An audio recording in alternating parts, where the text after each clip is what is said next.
Hello, I'm George Liston, CA. Welcome to Dialogue, a program that explores the world of ideas and issues in international affairs, history, and culture. Even today, nearly 70 years later, the dreadful words evoke a heart-stopping chill. All Jews in the city of Kiev and its surroundings will present themselves on Monday, September 29, 1941, at 8 a.m.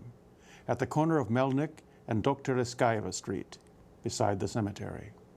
Documents, money, and valuables, as well as warm things, underwear, and so on, are to be brought. Anyone not carrying out this order and found elsewhere will be shot. This was the prelude to Babayar, site of the callous massacre of tens of thousands of men, women, and children that epitomized those chapters of the Holocaust conducted by the Nazis in the occupied territory of the Soviet Union.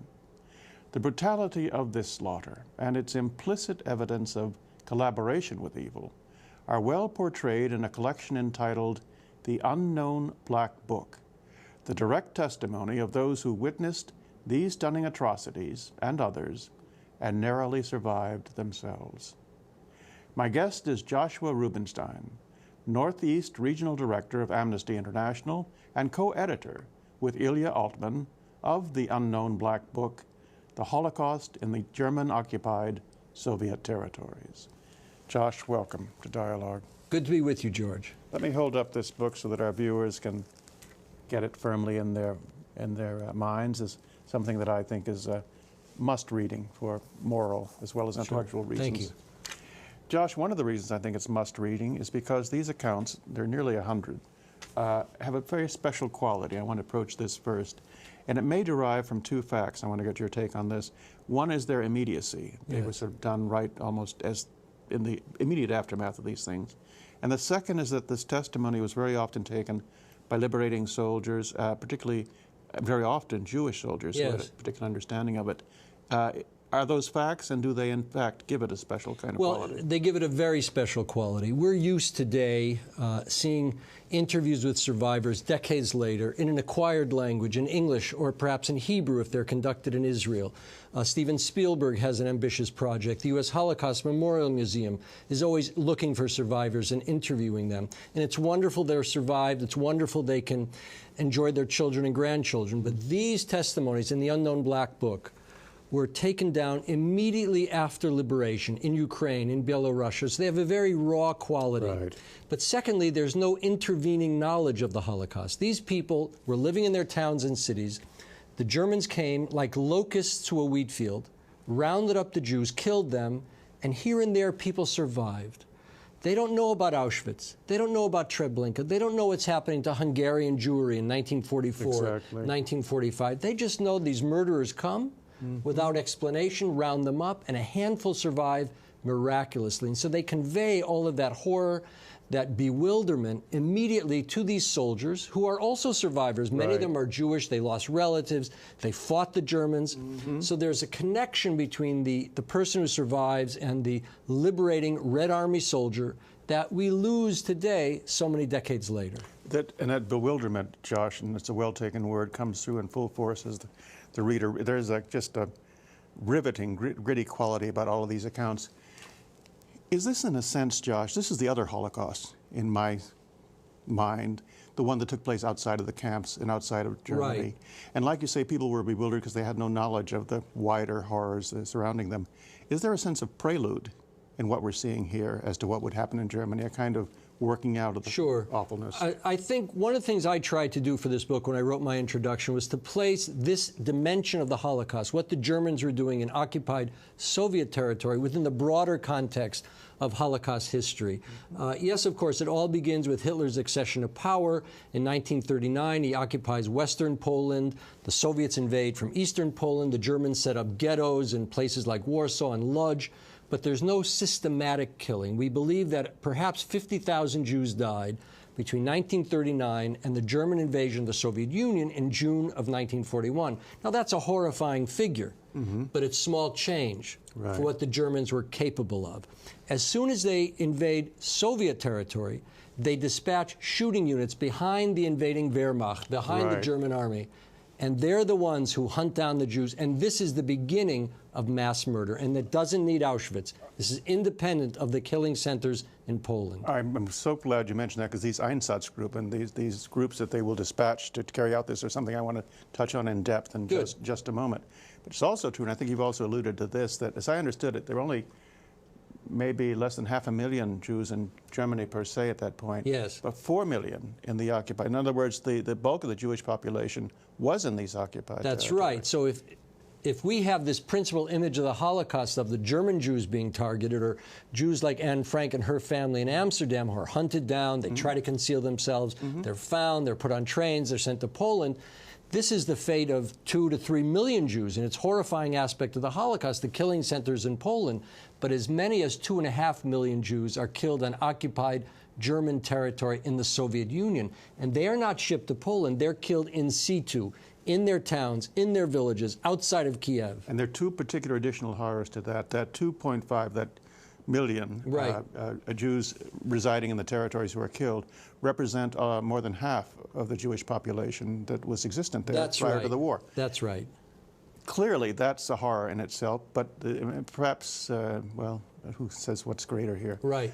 Additionally, it has to be admitted, and it's one of the powerful points of this book, that it's the role of civilian collaborators. Right. That is one of the main reasons we have such a massive death toll. I mean, keep in mind, Anne Frank and her family are shipped from the Netherlands to Poland. The mass murder is not taking place in the Netherlands or in France or in Czechoslovakia, wherever the Jews are being rounded up. They take the victims to the killers in Poland. But in Soviet territory, the killers come upon the victims. And the numbers are so great, the Germans need collaborators from the Ukrainian population, among the Latvian population, the Lithuanian population, to carry out the killings. After all, we began our conversation today with your comments about Babayar, but the shooters at Babayar were Ukrainians. Right. The Germans organized the killing. Obviously, without the Germans, it would not have taken place. But the Germans relied not only on active collaboration, meaning the actual killing, but one of the aspects of these testimonies that neighbors were arguing among themselves who gets to steal the bedding, who gets to steal the silverware, who can go into the apartment first to take it over and take the belongings. And that's what's so disturbing as well. I hang my head only because, I mean, as a human testimony, it's just 70 years later, it's awful. Right.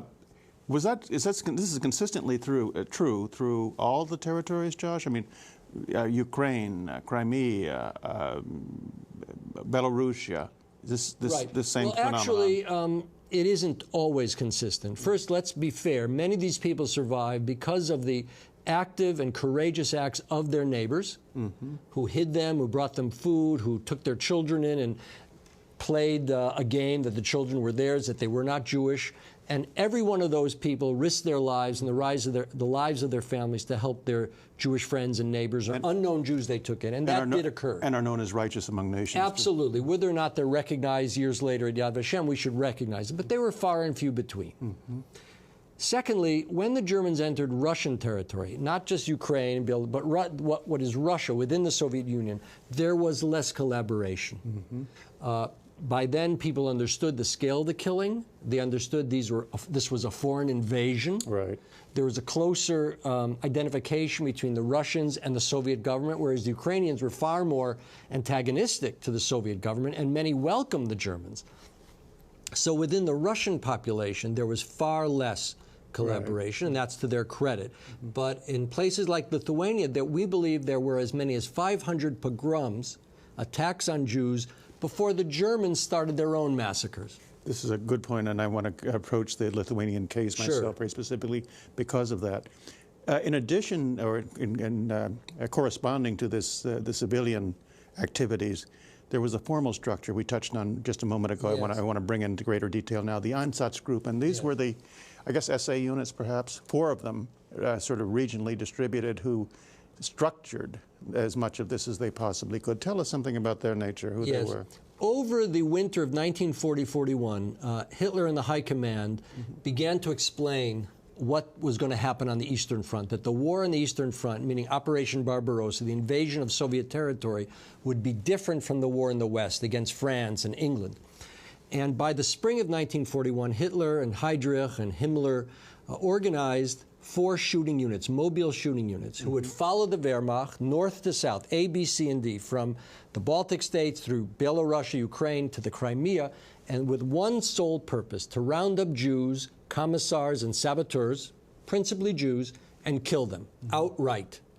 Now, they were joined by other army units and police units, but principally this was the gruesome work of these Einsatzgruppen, these mobile shooting units. And this was led by, they were led by SS generals. Right, right. And this is one of the horrifying aspects of the Holocaust. Another horrifying aspect of it is, again, from the book, I gathered that a lot of these men were actually quite well-educated professionals. I mean, they were not just the kind of riffraff you would Not at all, and they were. weren't, I mean, obviously there were sadists among them, but they were just convinced by Nazi ideology that it was right to do this, that these were legal orders. If they'd been ordered not to kill them, they would have been happy not to kill them, but the ideology and the orders were consistent. They were consistent, true believers in Hitler and Nazi Germany's ideology. And so they did it with relish. Now, it's also important to keep in mind, many of the men broke down, psychologically broke down. Yeah, but you know, that's the only instance of sympathy you get from them in this book, when their commanders say, my men just can't take this. As though, I mean, this is the main consideration. My men are being disturbed by this. We must find some way of killing these people that doesn't bother my men so much. Well, there are a couple of things to say about this. The commanders are very sensitive to the humane qualities of what they're doing. They don't want their men to be psychologically affected by this. So one of the commanders at his trial several years later says, well, I would not allow my men to shoot for more than 2 hours at a time. Now, you mentioned babayar. They killed over 33,000 Jews in 2 days of continuous shooting. Think of when you go to a baseball game and you see 25 or 40,000 people in a stadium, what it would take to kill that many people in this crude method of shooting them in a day or two. The organization involved, the number of shooters you need, machine guns you need, what you do with the clothes, how you separate men from the women, all of that the Germans worked out. But it was trying for the killers to be continuously killing men, women, and children. They had families of their own.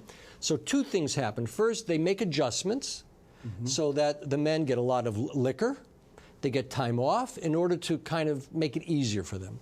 Secondly, we know that a number of men were sent back to Berlin. They were never punished. No one was ever punished for either refusing or for not being physically able or psychologically able to be engaged in mass murder. But more horrifying, one result was that the Germans invented the mobile gas vans. Yes. And this was an alternative to shooting Jews, that they would take a truck with a compartment, Reroute the exhaust back into the seal the compartment, reroute the exhaust pipe to the floor. Then they would put 15, 20, 30 people in the truck, drive 15 minutes, and they'd be asphyxiated. And the Germans believed, so they said, that this was easier for the killers and it was easier for the victims. So of the 2.5 million who were killed, several 100,000 were killed in these mobile gas vans, 25, 30, 40 at a time. Exactly. Josh, speak to us a bit about the provenance of the Unknown Black Book. Yes. Now, there's, and let me start by giving you what I think I've gleaned from this book and from our other conversations. There's a very important organization called the Jewish Anti-Fascist Committee, organized in the Soviet Union, whose principal purpose, as I understood it, was to begin to let the world know something of these horrors, as a way of animating Western opinion. Now, but how does it go from that activity, collecting these stories by them, to the eventual publication? The Jewish Anti-Fascist Committee was one of 5 anti-fascist committees set up by Stalin after the German invasion, principally to help restore relations with the West, because Soviet Union, Stalin's regime, had been an ally of Nazi Germany between 39 and 41, and there were very bad feelings. So after the German invasion, Stalin wants to repair those relations. He set up anti-fascist committees of Slavs, of women, of young people, of scientists, and the Jewish Anti-Fascist Committee. All of them had a single purpose: to do propaganda, in the best sense of propaganda, in the West, to nurture hatred toward Nazi Germany and support for this unlikely alliance, the Western democracies and the Kremlin, Stalin's regime. So the Jewish Anti-Fascist Committee, and one of its leading figures was the Soviet writer Ilya Ehrenberg, and Vasily Grossman, who was a Soviet journalist. After all, they're Jewish, they're Soviet patriots, they see what the Germans are doing, they're horrified.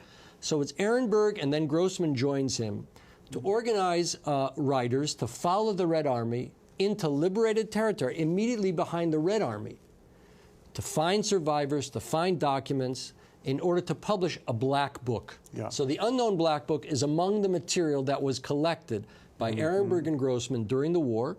That material was sent to Nuremberg. It was used against German leaders in Nuremberg. And they wanted to see it published first in Russian in the Soviet Union and then in many languages around the world. Stalin forbade its publication. So the Black Book, the original volume, was not published until 1980 by Yad Vashem in Jerusalem. Right. This material, the unknown Black Book, was collected at the same time, but because it dealt with collaboration by ordinary civilians, and there's also material about what the Romanians were doing in Ukraine, Stalin said, no, that is altogether to be kept out of the Black Book. Right. So those are two themes in the unknown Black Book that's different from the Black Book. So Stalin's suppression of this, for example, I know that the Jewish Anti-Fascist Committee, the original organizers of the material, were broken up, were they not, in 1948? Yes. It's a complicated history, Right. but after the war, the committee remained in existence because Stalin thought it would be convenient and useful because of what was going on in the Middle East, the establishment of Israel, the end of the British Mandate. Right. But then Jews in Moscow and elsewhere were obviously supporting the establishment of Israel. They greeted Golda Meir very fervently and enthusiastically when she came to Moscow in September of 1948, and the Jewish Anti-Fascist Committee was held responsible for this Zionist activity. Now, connect that event to the execution of the 13 dissidents in Yes. 1953. Because what I'm trying to get a sense of here is how the Soviets so effectively suppressed Yes. this and what connection that had with their attitudes toward those groups. Yes. Well, first, let's be clear. The Soviet Union never actively denied the Holocaust. No, they did not. It was not interested in writing about it a great deal. It wanted to emphasize the broad suffering of the Soviet people, and within that context, Jews were victims too. So they didn't give it the prominence it deserved. After all, these were their citizens. It wasn't taking place 100 or 300 miles away. That was problematic for them, though. I mean, the fact that some of their citizens were collaborating in this. And that was part of it too, obviously. Yeah. Because it undercut this image of a united Soviet people fighting the Germans. So the Jewish Anti-Fascist Committee is suppressed, it's closed, its leading figures are arrested, as well as hundreds of other Yiddish cultural figures who wrote in the Yiddish press in the Soviet Union, an official press. And of those hundreds, 15 are singled out for a secret trial in the spring and summer of 1952. Right. They're accused of bourgeois Jewish nationalism as exemplified by the Black Book, because that shows Jewish suffering as if it's worse than anybody else's suffering, and it's connected to support for Zionism and the establishment of Israel, and of course the Cold War. And they're also accused of treason. They have this, concocted accusation that the Jews were collaborating with the Americans and the Zionists to detach the Crimea and hand it over to the Americans as an imperialist beachhead. It was a complete concoction. But anyway, so there's this secret trial on the grounds of the Lubyanka, on the grounds of the headquarters of the secret police. 5 of the defendants are well-known Yiddish writers, but it's all secret. In the end, they're convicted. 13 are executed. A 14th dies in prison. He had collapsed during the trial, and only one of the defendants, Lena Stern, who was a very famous scientist, survived. She was sentenced to exile, and after Stalin's death, she returned to Moscow. But she was so frightened by the experience, she never wrote about it or told anyone. So that is in August 12th, 1952, which is called the Night of the Murdered Poets. That's when those 13 were executed. Then you have the Doctor's Plot in January, which is the continuation where Stalin accuses a group of doctors of trying to poison Soviet leaders, and some are rounded up and they're tortured. But then Stalin dies in March, and in April, the new Soviet government, after Stalin's death, disavows the Doctor's Plot, and the Jewish doctors are released except for 2 who succumbed to torture. When these documents, the book, finally emerges in the West, that would be in 1980, right? Yes. And that was published in Yiddish, was it not? It was published in several languages, in English, in Russian, and in Yiddish. To what effect? Well, it was a bombshell. I mean, the fact is that because of the Cold War, because we didn't have access to documents, because survivors weren't emigrating, and in the 70s many survivors began to emigrate as part of the broader Soviet Jewish emigration, that aspect that we've talked about today was just neglected. Right. People focused on Anne Frank and Auschwitz and Treblinka, which is obviously horrifying aspects of the Holocaust, but there was this other dimension. And so as I've been learning myself, that of the 6 million Jews who were killed, over 2.5 million or an occupied Soviet territory. They weren't sent to Poland. They didn't know about Auschwitz. That is just a dimension we have to grapple with. Absolutely, absolutely. And in grappling with it, let me turn to a couple of the accounts Sure. themselves as a reader. That, I mean, you can pick any one of the 93 or all of them actually and get the same effect. For example, in Ukraine, I hope I pronounce her name and her memory correctly, Ida Belozovskaya. Yes. Like so many people in this book, she suffered personal betrayal. I mean, this is a very personal aspect of Right. this. She evidenced, and this is my note on her, a sort of a faith in the Red Army coming to her rescue that was absolutely poignant. And I wondered how typical that was of so many people. Well, it was very poignant. After their country was being occupied, they were Jews. They were obviously victimized. Mm-hmm. And their only possible salvation was the arrival of the Red Army. There was no other way to survive in the end. People could help them day by day with food or not betraying them or taking in their children, but in the end, they needed the regime to come in and physically save them. Mm-hmm. And so there was great hope. And I think we should understand that and appreciate it. Whatever other feelings we have about Stalin and the horrors of his regime, they were our allies in World War II. They bore the brunt of the fighting against the Germans. It was the Red Army that liberated Auschwitz, for example, on January 27th, 1945. Mm-hmm. And by then, all of Soviet territory had been liberated. Another of my, I don't know, personal favorites, that sounds almost trivial. I don't mean it that way. But someone whose story leapt out at me. Emilia Borisovna Kotlova. This woman, her spirit, I mean, still lives in a sense. I mean, she met all these horrors with not just courage, but with wit and a certain kind of resiliency, if you will. But she suffered horrors such as seeing, or at least knowing of, her sister and family being buried alive. I mean, this kind of thing, which leads to something that was another theme I saw throughout the stories, special savagery and degradation. For example, there's one horrific incident where people are taken to a slaughterhouse, actually made to act as though they were animals being led to slaughter. Yes, that happened in Romania. In Romania, where things were... So, I mean, speak on that, I mean, if you can. Well, you know, at their trial in 1947, 1948, the commanders of the Einsatzgruppen insist that, yes, they were carrying out these killings, but they tried to make them as humane as possible. This shows the twisted logic of the Nazis. But we know that this was incredibly brutal. They were wiping out families in front of each other, including children. It's true, the Germans were horrified by the brutality of the Romanians. And this one incident that happened in Bucharest, where the Romanians rounded up several dozen Romanian Jews and killed them in a butcher house, in a slaughterhouse, and then afterwards hung the corpses on hooks, is just astonishing. And the Germans are always astonished and upset with the kind of brutality the Romanians displayed. For example, in Odessa, where there were corpses hanging at various corners throughout the city to intimidate the population. And the Germans preferred to bury their evidence, and they were upset that the Romanians wouldn't bury their victims. The Germans made a point of burying their victims, and when the tide started to turn, digging up these enormous mass graves and burning the bodies because they didn't want the Red Army to find the evidence. And this happened systematically in Ukraine, in Belarus, and it's just one more gruesome aspect of what the Germans were doing.